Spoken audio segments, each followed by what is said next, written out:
Salut à tous! Aujourd'hui, on va explorer un sujet profond qui peut transformer votre vie. Comment équilibrer les énergies masculines et féminines sacrées qui sommeillent en chacun de nous. Que vous soyez un homme, une femme, ou que vous vous identifiez autrement, nous portons tous ces deux polarités énergétiques. Et quand elles sont en harmonie, c'est là que la magie opère. Restez jusqu'à la fin parce que je vais vous partager 5 exercices pratiques pour cultiver cet équilibre au quotidien. Alors, de quoi on parle exactement? Le masculin et féminin sacré ne concerne pas votre genre ou votre orientation. Ce sont des principes énergétiques universels présents dans toutes les traditions spirituelles. L'énergie masculine sacrée, c'est l'action, la structure, la direction, la logique, l'analyse, la protection, la capacité à poser des limites saines, l'expression claire de nos besoins. L'énergie féminine sacrée, elle représente, bien entendu, la réceptivité, l'intuition, la créativité, l'empathie, la compassion, la nurture, la capacité d'accueil et de lâcher prise, la connexion au cycle naturel aussi. Dans notre société moderne, on a tendance à survaloriser le masculin, toujours dans l'action, la performance, le contrôle. Résultat, beaucoup d'entre nous sont en déséquilibre. Comment savoir si nos énergies sont déséquilibrées? Si on a un excès de masculin, eh bien, vous êtes constamment dans le faire, sans jamais vous arrêter. Difficulté à accueillir l'aide des autres. Tendance au contrôle excessif. Déconnexion de vos émotions et intuition. Si vous êtes en excès d'énergie féminine sacrée, eh bien, vous avez des difficultés à poser des limites claires et saines. Vous avez tendance à vous oublier, à contrario, de faire trop pour les autres. Vous avez une procrastination et un manque de structure accru. Vous avez des émotions qui vous submergent. La bonne nouvelle, c'est que ces déséquilibres sont des invitations à grandir. C'est tout simple. C'est des messages clés.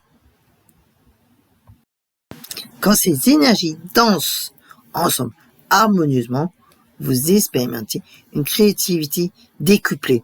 L'intuition féminine nourrit l'action masculine, des relations plus authentiques et plus profondes, une meilleure gestion du stress et des émotions, un sentiment de complétude intérieure, une capacité à s'adapter aux challenges de la vie.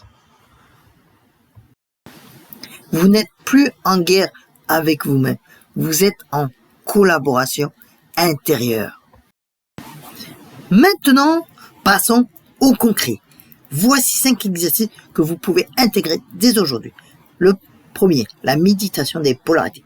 Chaque matin, visualisez une lumière dorée, qui est le masculin, dans votre côté droit, et une lumière argentée, féminin, dans votre côté gauche. Imaginez-les fusionner dans votre cœur. Le deuxième exercice, l'écoute intuitive avant l'action. Avant chaque décision importante, posez-vous, que ressent mon cœur? Puis, que dit ma logique? Cherchez le pont entre les deux.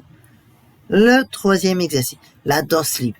5 minutes par jour, mettez une musique qui vous inspire et bougez librement. Laissez votre corps exprimer ce qu'il ressent sans jugement. Le quatrième exercice, le journal des opposés. Le soir, notez un moment où vous avez utilisé votre énergie masculine, donc action, structure, et un moment féminin, réceptivité, intuition.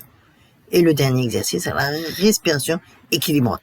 Inspirez en visualisant l'énergie masculine remonter par votre côté droit et expirez en faisant descendre par le côté gauche. Alternez à chaque respiration. L'équilibre du masculin et féminin sacré n'est pas une destination, c'est un voyage. Certains jours, vous aurez besoin de plus d'action, d'autres de plus de douceur. Et c'est parfaitement normal. L'important, c'est de développer cette conscience interne qui vous permet de naviguer entre ces énergies selon ce que la vie vous demande. Rappelez-vous, vous êtes déjà complet, complète. Ces exercices ne font que révéler l'harmonie qui existe déjà sans vous. Si cette vidéo vous a plu, n'hésitez pas à la liker et à vous abonner pour plus de contenu sur le développement spirituel. Et en commentaire, dis-moi quelle énergie avez-vous tendance à surexprimer? Et quel exercice vous tente le plus? Je vous retrouve très bientôt pour une nouvelle vidéo. En attendant, prenez soin de vous et cultivez cette belle harmonie intérieure.